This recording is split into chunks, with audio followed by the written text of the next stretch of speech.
we're not experts. Right. You know, None of we're us not, are. I'm not an expert in community development. We're just like sharing. this is, Yeah, I'm learning every day. You're an expert on your own It's lived based experience. upon our lived experience. But I do think transparency is key. I know as educators, I know one of the things I talk about a lot, and I think that the reason why I can connect to some of the teachers and people at my school is because when I walk into the school, if I'm having a bad day, I say I'm having a bad day. You know what I'm saying? So, give me some grace. I'm having a bad day.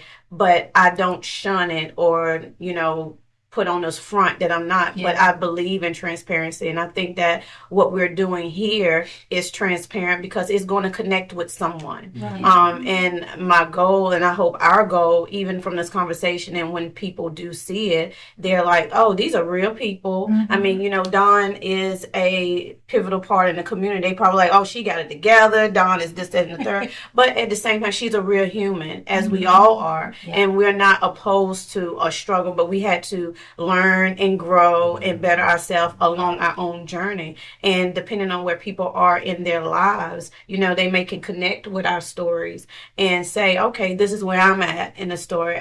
Oh, I didn't know anybody was going through that like I was going through that. But I think it hits differently when you are. So having these candid conversations and using your transparency for someone else to grow, I think is great. And we don't have enough of these conversations because people are feeling some type of way of, embarrassment. And it's okay, but in order, it's like the alcohol program, you have to first take the first step. Show up. You have to take You one gotta admit step. that you got a You problem. got to admit, and know that everybody is not out to judge you, but you do have people that want to rally with you to help you to get better. But you have to make that initial step so they'll know, I have the tools. And Jonathan and I was talking when we were reviewing for this talk, we as a people, we are very smart. We have a lot. We have so much. But sometimes we're in our own way. It's so many people that's talented in different aspects of their lives that we just don't give that. But we're so quick to be like, oh no, I don't want to go here. I'm gonna go across the street and down the corner into this business to get this help versus coming to someone like that look like you they can help you. All they say white ice is cold. I hate that we do, but I'm hoping that again in the society that we're living in that we realize that we're stronger together. And I think I want to make a point. I want to make a point about like keeping it simple. That's like, your mantra, right? Look, I am the minimalist with meaning. Oh, I love it. Yes. Come to my house, you see very minimal stuff, but it's all cute and glammed up. Right. But I want to make a point because we was on personal finances, going back to the business structure.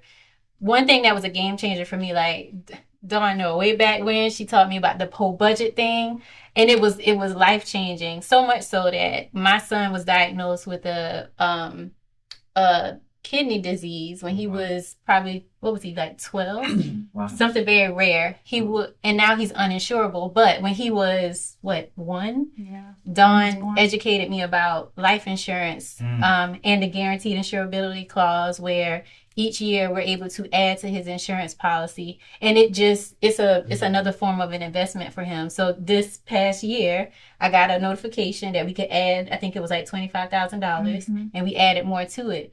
But what I was going to say is, just like in business, how you have your financial statements, one of the game changers for me, because we talked about budgeting, but the net worth statement.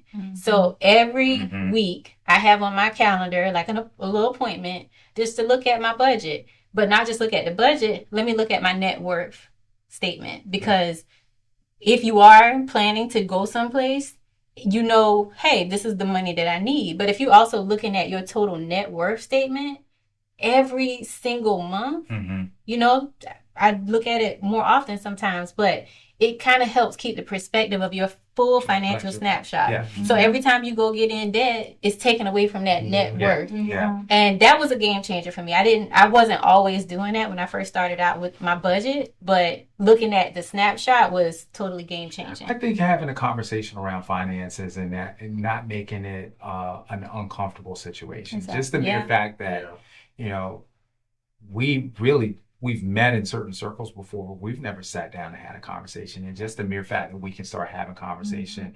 I think it's also about creating safe places and safe spaces that you can have those conversations and know that the individuals that are there are not out to get me. Exactly. And so that's the That's stuff the that part. we That's gotta. the part. Or use the information later To on. merge. Yeah. So I Or even judging. yeah, Right, because that I mean, part. it's no judgment. I mean, I don't live at your house. You know, how you do things is how you do things, and vice versa. But I do think the object and the goal is for us to win, right? And for the community to win. Yeah, we do that by sharing though, like being. Yeah. If I share something that's vulnerable, I mean, you do the same. Yeah. We're talking about true. we talking about it. Yeah. It is so true. If you're right? Yeah. So can I? So you know how I say my thing is story advocate. The reason why is because use the word mirroring. When you share your stories, you activate your mirror neurons, and those things. So when you share a story, you give somebody else the courage to share theirs through your vulnerability. Right. So the reason why I just began to start sharing my personal story was, one, I had a amazing wife who forced me to, but the main thing, I started learning about mirror neurons and how you're watching a movie that's scary, the hairs on your arms start to stand up, and you're able to empathize and put yourself in each person's You're not shoes. there in the house, but somehow or another you connect. That's with good. it. So That's good. it's powerful. So And I want to talk a little bit about and kind of start to wrap this up with the civic engagement piece.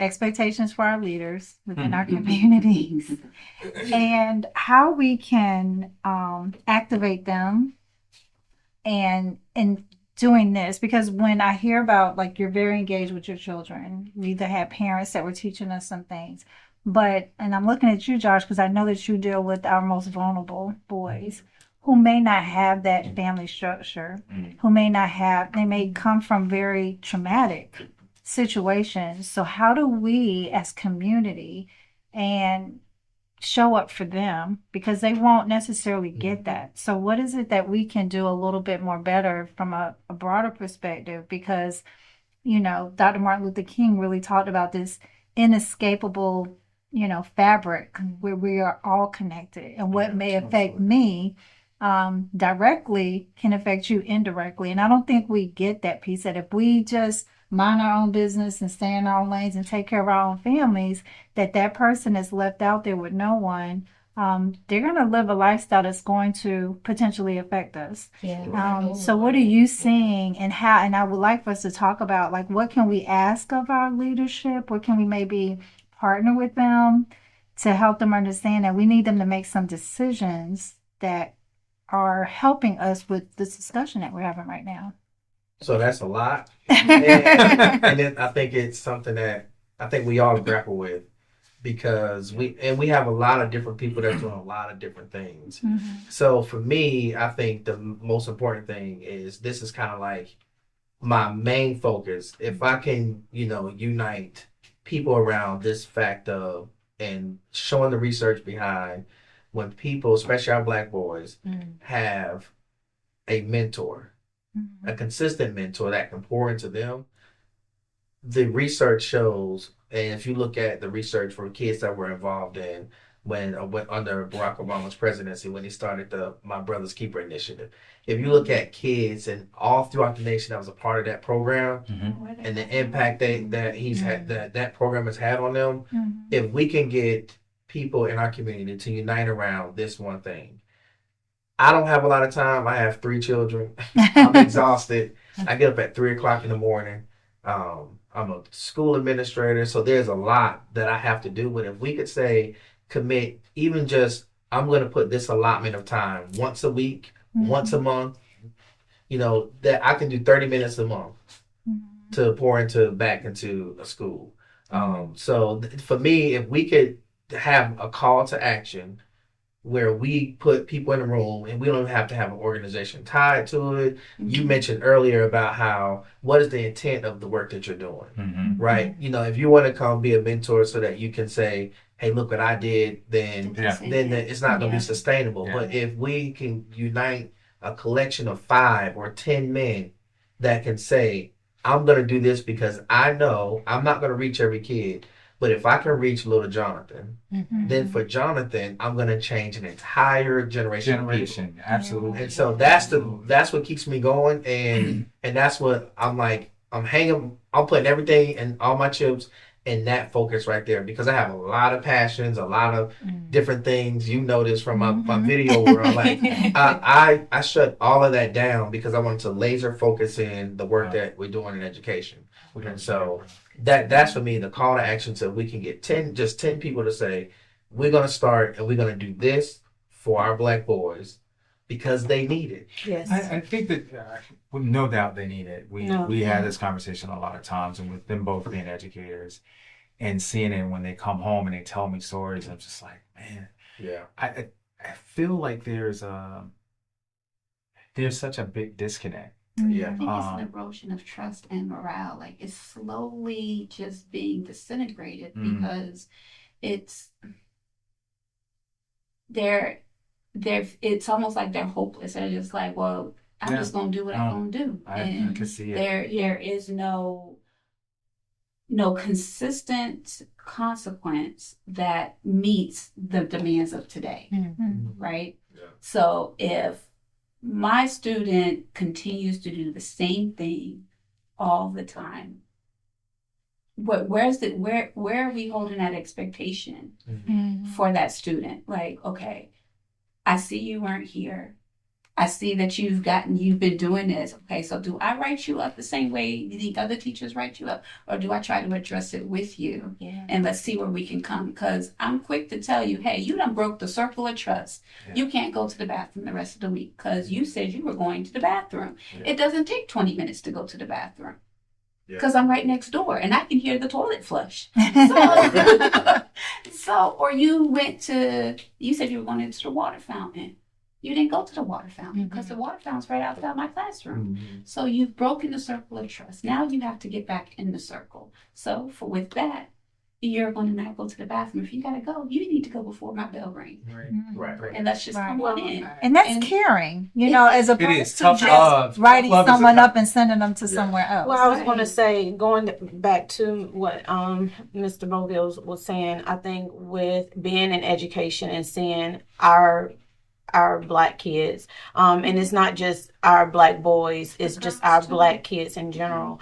I think what they need is people showing up for them and not taking away the lens of I'm failing, I'm this, I'm that, because what I'm dealing with, the same thing on the administration part is when I have students come to my office, I want to get to the root of the kid. Yeah. I shut all the other noise out because I want to know who the kid is. And when I get to their story, then I'm like, oh, mom is not in the picture. Somebody's on drugs. I'm being raised by older grandparents. I'm this, that, and the third. So when you take that part and then you put them in a school and you want them to try to focus on learning, it's kind of hard for them because they don't have anyone saying, hey, how are you today? What did you do this weekend? Oh, I like your hair. They don't have anybody pouring any type of positivity into them. And if they don't see anybody that looks like them, asking those questions, then they can't connect. And I'll even say this: as much work and as focused I am on like the lens of our Black kids, to your point, that goes across the society. Because here's what's powerful. I had a lunch. This was last week with a former student. I taught him my first year, my previous district. So this kid, white kid, grew up in the trailer park, right? Which I didn't know I had this impact on him then. When I connected with him, saw him for who he was, would talk to him about he was a Patriot fan, would talk to him about all his experiences, talk to him about his dad, his mom, got to know him, right? I'm a little black boy from the hood. This is a little white kid from the trailer park, right?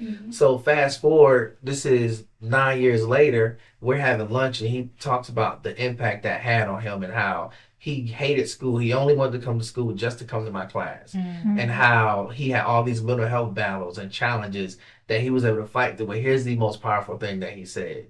He talked about how when he first came to my class, his political beliefs from his family was the complete opposite. He didn't want to learn a thing from a black man sitting in that room. But I broke through those barriers with what you're talking about, with seeing him for who he was as a person.